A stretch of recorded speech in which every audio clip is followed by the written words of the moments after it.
Hello students, today we will see unit 2 topic in that acceptance testing. After this lecture, you will be able to understand what is meaning of acceptance testing, and there are two types of acceptance testing. One is alpha testing and other is beta testing. Then you will be understand that two types also. First, see what is meaning of acceptance testing. Acceptance testing is a testing technique performed to determine whether or not the software system has met the requirement specifications.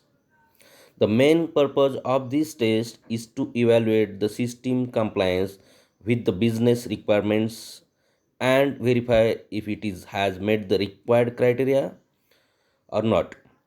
म्हणजे काय की जर suppose तुमचं software पूर्णपणे develop झालेलं आहे, पण ते तुमच्या कस्टमरने जे दिलेले आहेत रिक्वायरमेंट त्या पूर्ण सॅटिस्फाय होत आहेत का नाही, आणि ज्या बिझनेससाठी तुम्ही सॉफ्टवेअर बनवत आहे त्याचे रिक्वायरमेंट सॅटिस्फाय होत आहेत का नाही, हे बघायचं काम आपण ॲक्सेप्टन्स टेस्टिंगमध्ये करतो. ॲक्सेप्टन्स टेस्टिंग ही तुम्ही असं ठरू शकता की कस्टमर करतो या टेस्टिंगला. कस्टमरला ॲक्सेप्ट आहे का नाही आहे तुमचं सॉफ्टवेअर.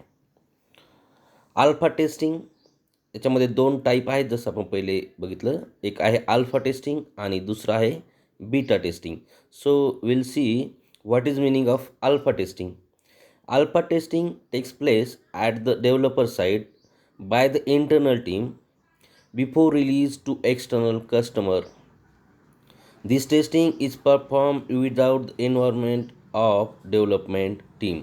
म्हणजे काय आहे की जर सपोज तुम्हाला सॉफ्टवेअर आता पूर्ण रेडी आहे आणि तुम्हाला कस्टमरला ते रिलीज करायचं आहे, डिलिव्हर करायचं आहे, तर त्या अगोदर एक इंटरनल टीम तयार केली जाते आणि त्यामध्ये डेव्हलपमेंटचे इन्व्हॉल्वमेंट नसते. म्हणजे डेव्हलपमेंटसाठी जी टीम आहे त्याची इन्व्हॉल्वमेंट न करता दुसरी एक इंटरनल टीम तयार करायची आणि ते चेक करतील की ते सॉफ्टवेअरची पूर्ण रिक्वायरमेंटनुसार झालेलं आहे का नाही आहे. तर या डायग्राममध्ये बघा, first see left top unit testing. जसं आपण म्हटलं होतं की एक एक मॉड्यूल टेस्ट करणे म्हणजे युनिट टेस्टिंग. इंटिग्रेशन टेस्टिंग म्हणजे काय की पूर्ण मॉड्यूल एकत्रित करणे आणि त्याची टेस्ट करणे. त्यामध्ये दोन टाईप्स होते, बॉटम अप आणि टॉप डाऊन. नंतर सिस्टीम टेस्टिंग म्हणजे कोणत्या प्लॅटफॉर्म इंडिपेंडंट आहे का नाही आहे. कॉन्ट्रॅक्ट अँड रेग्युलेशन ॲक्सेप्टन्स म्हणजे जे कस्टमरसोबत आपला कॉन्ट्रॅक्ट झालेला आहे तो एक व्हेरीफाय करायचा आहे. नाहीतर कस्टमर काय करेल, नंतर तुम्ही रिलीज केल्यानंतर खूप सारे चेंजेस सांगेल, तर मग त्याने तुमची सॉफ्टवेअरची कॉस्ट वाढू शकते. मग हे जे कॉन्ट्रॅक्ट आहेत हे व्यवस्थित डॉक्युमेंटेशन करून आपल्याला काय काय रिक्वायरमेंट आहेत कस्टमरने त्यानुसार करायचं आहे. नंतर ऑपरेशनल ॲक्सेप्टन्स टेस्टिंग जे फंक्शन्स तुमचे सगळे होत आहेत का नाही किंवा तुमच्याकडनं ते डेव्हलप होऊ शकतात का नाही हे ॲक्सेप्ट तुम्ही करायचं आहे. त्यानंतर आता या बॉक्समध्ये स्क्वेअर बॉक्समध्ये बघा दिलेलं आहे खाली ॲक्सेप्टन्स टेस्टिंग. म्हणजे हे सगळे चौघं मिळून ॲक्सेप्टन्स टेस्टिंग होते. तर त्यामध्ये फर्स्ट आहे alpha testing, that is done at the developer side. आणि नंतर नेक्स्ट आहे ती बीटा टेस्टिंग. नेक्स्ट हेच आहे बघा. How do we run it means how alpha testing is executed.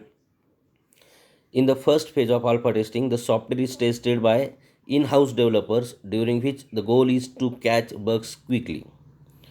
In second phase of alpha testing, the software is given to the software quality assurance team for additional testing. And alpha testing is often performed for commercial off-the-shelf software as a form of internal acceptance testing before the beta testing is performed. म्हणजे काय आहे, तुम्हाला आता software release करायचं आहे त्या अगोदर एक शेवटची टेस्टिंग करणे ॲट द डेव्हलपर साईड, त्याला म्हणतो आपण alpha testing. It is done before the beta testing. Beta testing is done by customer.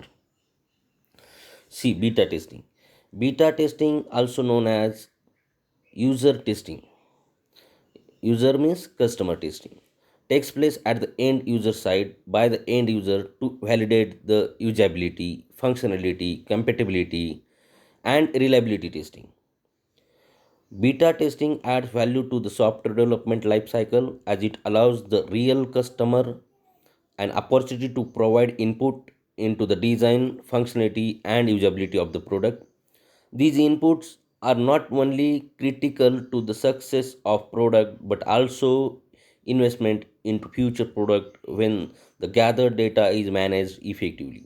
म्हणजे यामध्ये कस्टमर स्वतः बघणार आहे की त्याचे रिक्वायरमेंट, त्याची युजेबिलिटी, फंक्शनॅलिटी व्यवस्थित आहे का नाही आहे, ते कम्पॅटेबल आहे का नाही आहे. ॲक्च्युली फॉर एक्झाम्पल जर एखाद्या मॉलसाठी किंवा एखाद्या बिझनेससाठी तुम्ही सॉफ्टवेअर बनवताय, तर तिथे ते इन्स्टॉल करून बघणार आहे की त्याची युजेबिलिटी, ग्राफिक्स, GUI कसं आहे, हे सगळ्या गोष्टी त्याच्यामध्ये कस्टमर तुम्हाला फीडबॅक देणार आहे. आणि तुमच्या जे कॉन्ट्रॅक्ट झालेला आहे त्यानुसार त्याच्यामध्ये चेंजेस पण करून द्यावं लागत असतात डेव्हलपर साईडला. आणि हे जे इन्फॉर्मेशन कस्टमर देणार आहे याचा यूज तुम्हाला फ्युचरमध्ये पण दुसरे जे प्रोडक्ट तुम्ही बनवणार आहे, सॉफ्टवेअर बनवणार आहे, त्यामध्ये पण होत असतो. What is meaning of beta testing software development life cycle.